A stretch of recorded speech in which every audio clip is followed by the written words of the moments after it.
Halo teman-teman semuanya, salam pariwisata. Oke, kali ini saya akan berkunjung ke owner salah satu biro wisata yang sekaligus ketua HPI Purworejo. Saya akan mengulik bagaimana kisah beliau menjadi owner biro perjalanan wisata. Yang sekaligus saya akan bertanya nih, mengapa selama beliau menjadi owner biro wisata tidak pernah membawa rombongan ke Purworejo? Apa alasannya? Mengapa? Apa kendalanya? Penasaran? Ikut terus video.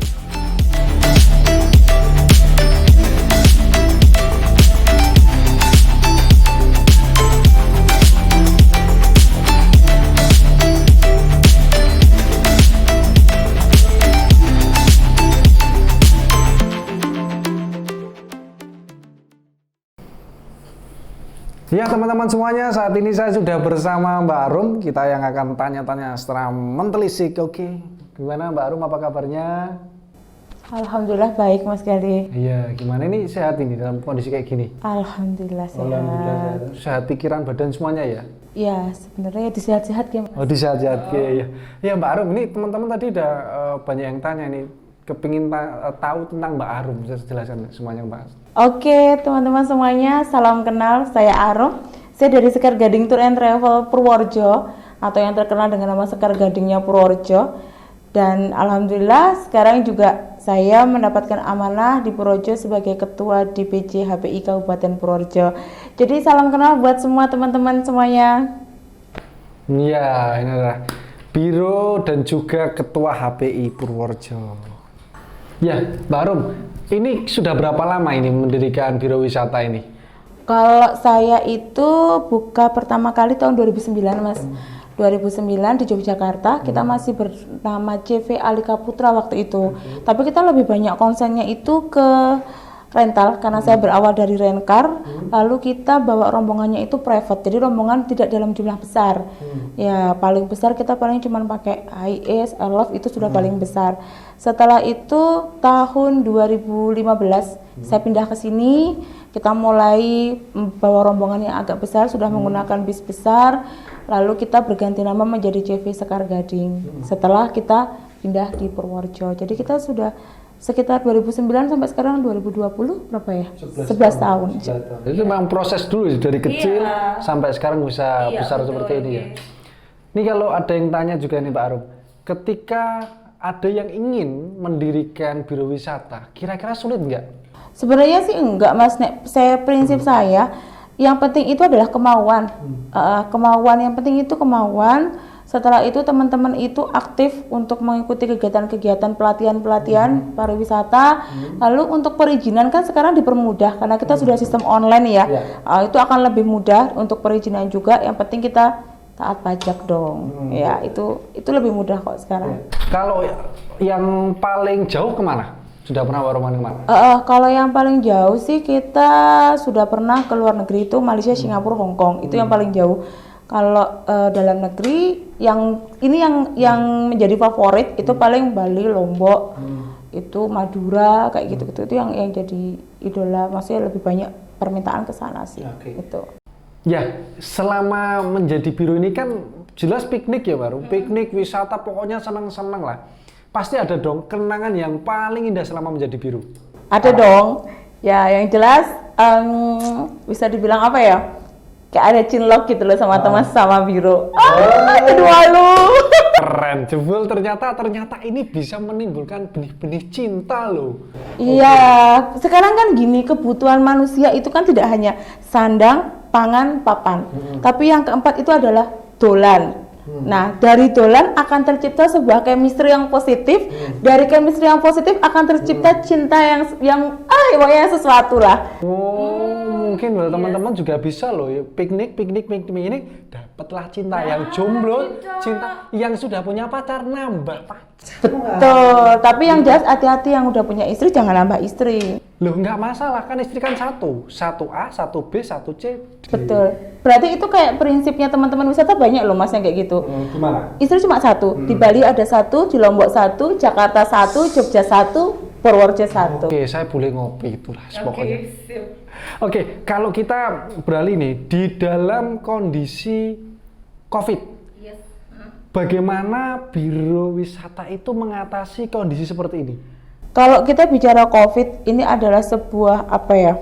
Kita benar-benar sebuah pukulan yang sangat, kalau cara orangnya skakmat lah mas. Kita benar-benar sudah nggak bisa berkutik.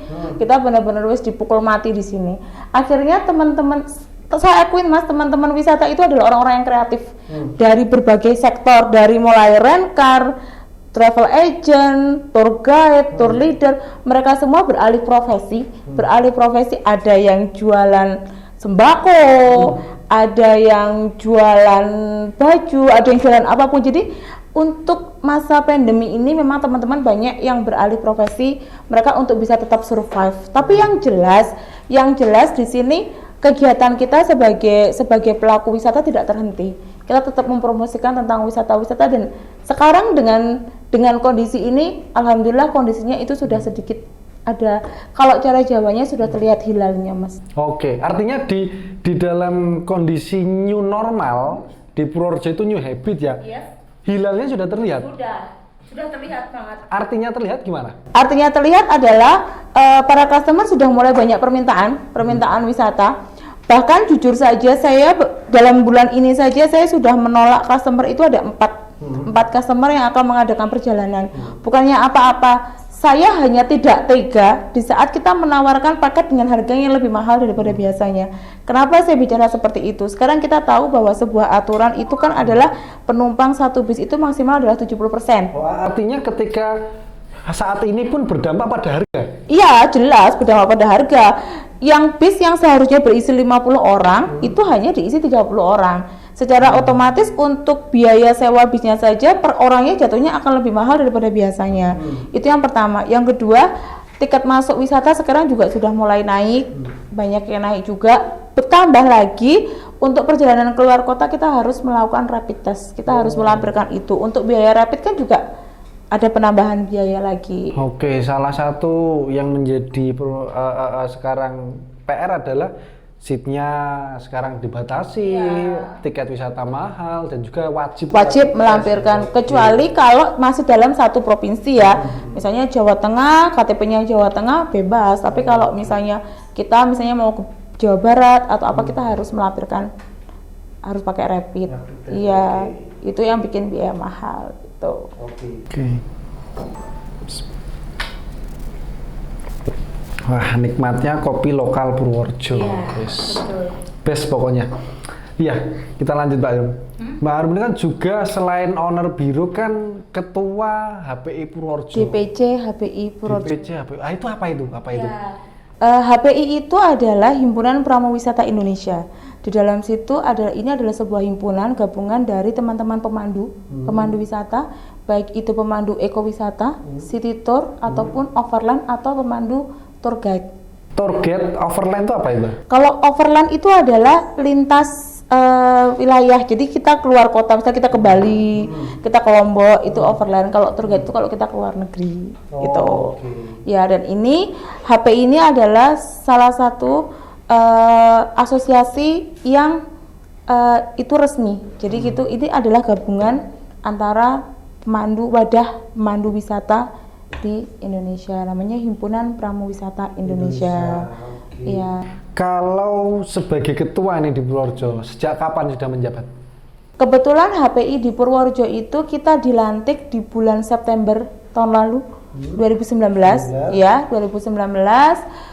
Dan jadi kita menjabat belum ada 1 tahun ya, belum ada. Dan ini juga memang baru angkatan pertama, baru periode pertama di Purworejo karena.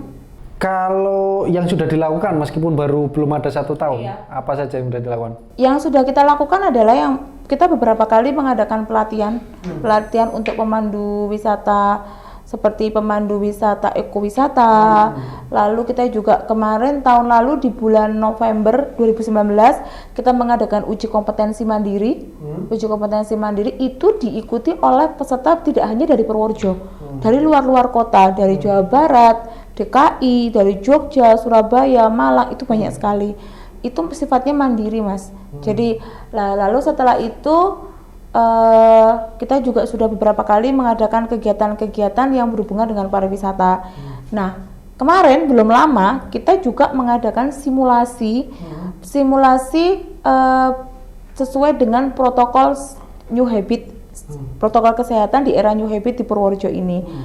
Nah, itu juga kita benar-benar terima kasih sekali, kita didukung penuh dari dinas-dinas terkait dari Purworejo, dari Dinas Pariwisata, dari pemerintah Kabupaten Purworejo, dari DPRD.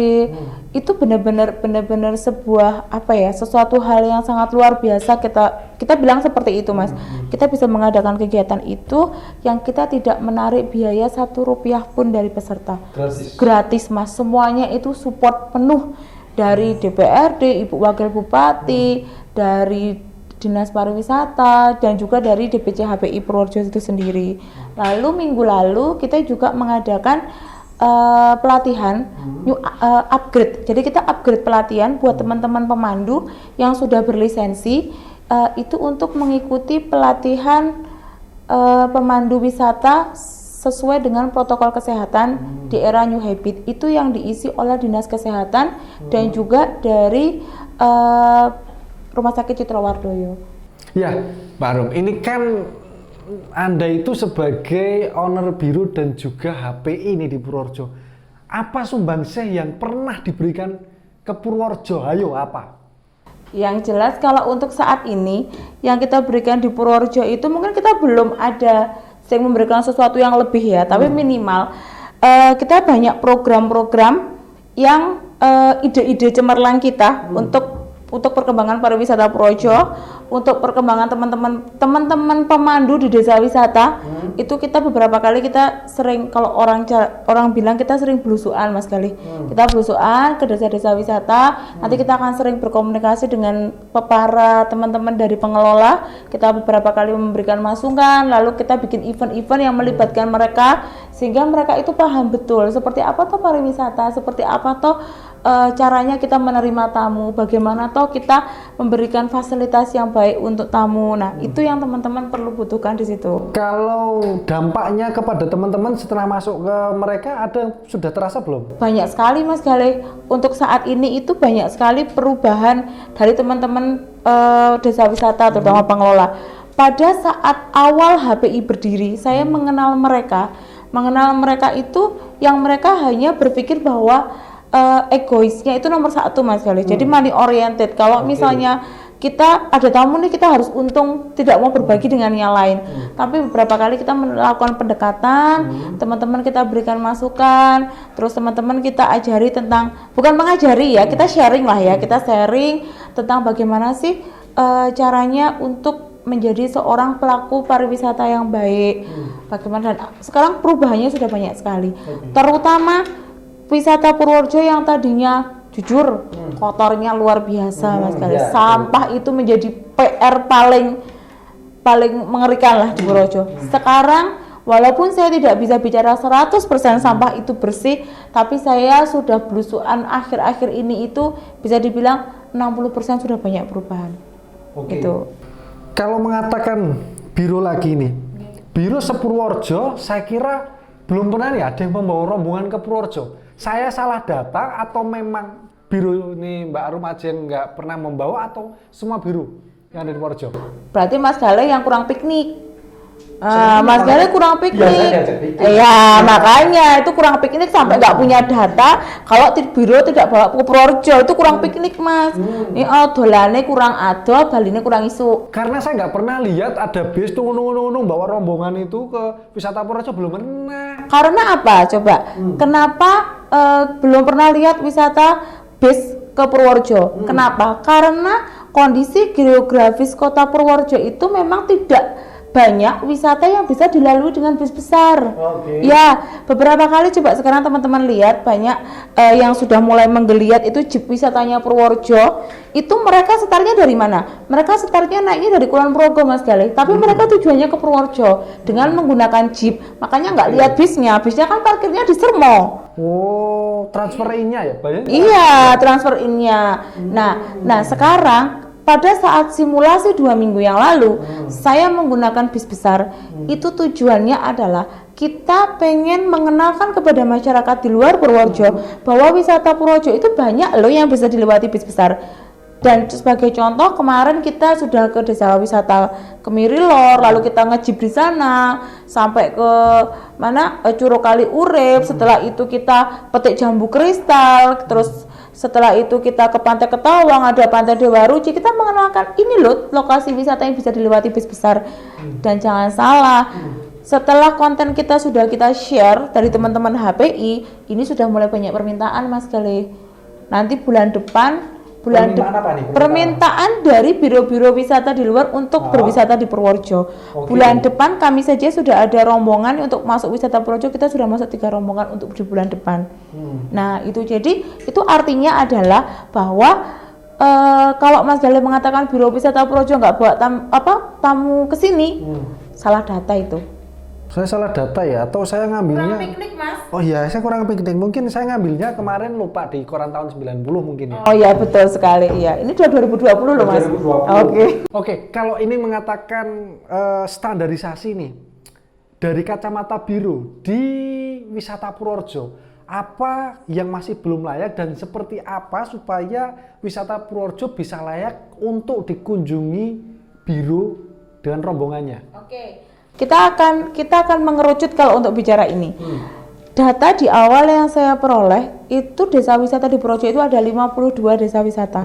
Setelah kita melakukan perjalanan penyusuran belusuan itu tadi, kita mendapatkan beberapa data bahwa ternyata untuk desa wisata atau tempat-tempat wisata di Purworejo yang layak untuk dikunjungi itu tidak lebih dari 15. Tidak lebih dari 15 dari 52. Iya, betul. Tidak lebih dari 15. Itu pun kita tidak bisa bicara bahwa itu sudah sesuai dengan SKKNI seutuhnya ya. SKKNI apa itu? SKKNI itu adalah standar kelayakan. Standar kelayakan untuk standar internasional standar di Indonesia.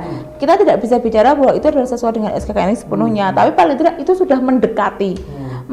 Ada beberapa lokasi yang sudah masuk ke data kami yang mungkin belum bisa kami share untuk saat ini, tapi yang jelas itu kita sudah petakan di sini dan itu tidak sampai 15. Di bawah 15 objek dari 52 itu.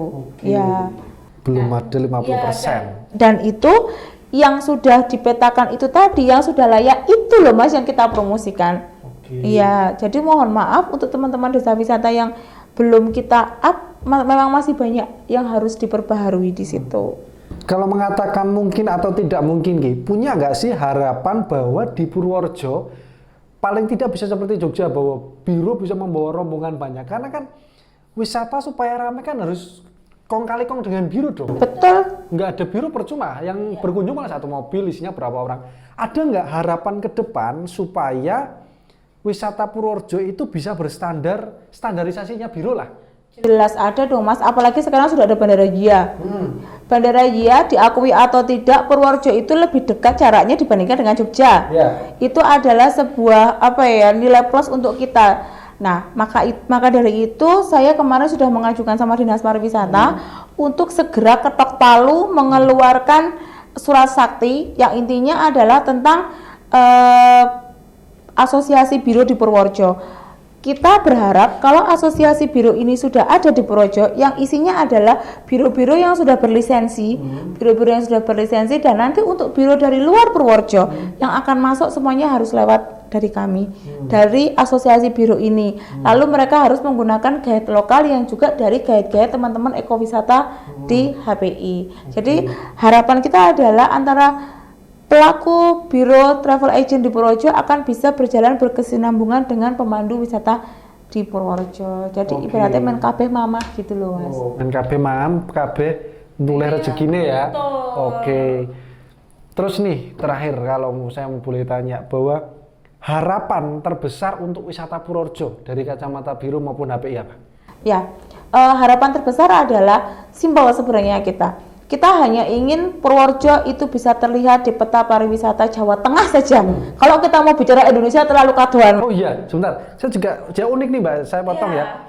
Saya kemarin dari Jakarta turun lewat Jia.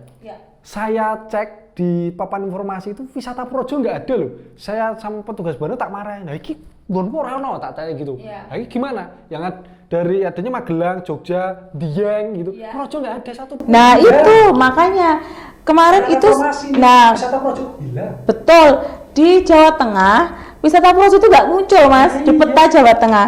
Nah sekarang dengan adanya Gelang Projo nih, Gelang Projo antara Magelang, Purworejo, Kulon Progo. Jadi kita itu berharap dengan adanya Gelang Projo itu kita bisa menghubungkan rute wisata dari mulai Bandara Jia, Kulon Progo, lalu kita melewati Purworejo, kita ke Magelang, baru kita ke Dieng. Kemarin sudah ada dari dinas terkait juga untuk mulai survei ke lokasi jalan-jalan itu sudah mulai disurvei. Dan itu mudah-mudahan akan segera terrealisasi. Nah, harapan saya adalah bersama teman-teman HPI dan juga mungkin dengan teman-teman biro yang lain, kita nggak punya harapan yang muluk-muluk. Kita hanya ingin supaya peta wisata Purworejo bisa muncul di peta pariwisata Jawa Tengah. Itu saja sudah cukup kok mas. Itu tok ya. Betul. Dengan seperti itu, bagaimana sih caranya untuk bisa memunculkan itu? Otomatis kan kita harus ada promosi yang sangat besar di luar ya. Nah, untuk itu kebetulan saya adalah tergabung dengan teman-teman dari asosiasi juga. Kita punya beberapa asosiasi. Insya Allah nanti bulan depan Mas Gale kita mau ada event di Purworejo. Kalau misalnya mau gabung boleh banget di tanggal 25 sampai 26 Agustus. Oke. 25 Agustus. 25 26 Agustus kita lokasinya di Purworejo. Itu event dari asosiasi gabungan antara Forpi, Forum Pelaku Pariwisata Indonesia, bekerja sama dengan IPJP. Ya, lalu nanti kita akan kegiatan di sini kita promosi pariwisata Purworejo. Pesertanya adalah teman-teman travel agent, tour guide, tour leader, PO, rencar, pelaku hotel, lalu setelah itu pelaku resto. Jadi semuanya akan tergabung di sini dan itu seluruh Indonesia. Oke, jadi harapannya simple. Gimana caranya wisata Purworejo bisa muncul di peta wisata Jawa Tengah. Oke, itu saja, luar biasa. Ya Mbak Rum, terima kasih. Hari ini saya sudah diberikan kesempatan nih tanya mengulik tentang biro dan wisata-wisata semuanya. Oke, semoga kita bisa bertemu di lain waktu. Oke, terima kasih. Ya, sama-sama. Oke, baik teman-teman semuanya. Hari ini kita sudah mengulik bagaimana wisata Purworejo. Kenapa sih belum bisa dikunjungi biro? Apakah ini menjadi kendala? Ternyata bukan, hanya membutuhkan waktu untuk standarisasi sehingga di Purworejo bisa dikunjungi biro dan endingnya adalah wisata di Purworejo bisa ramai kembali. Oke, terima kasih. Hari ini sudah cukup. Saya kira informasi yang diserap cukup banyak. Semoga kita bisa mengulik informasi yang lebih lanjut. Ikuti video kita selanjutnya di Semut Hitam Project.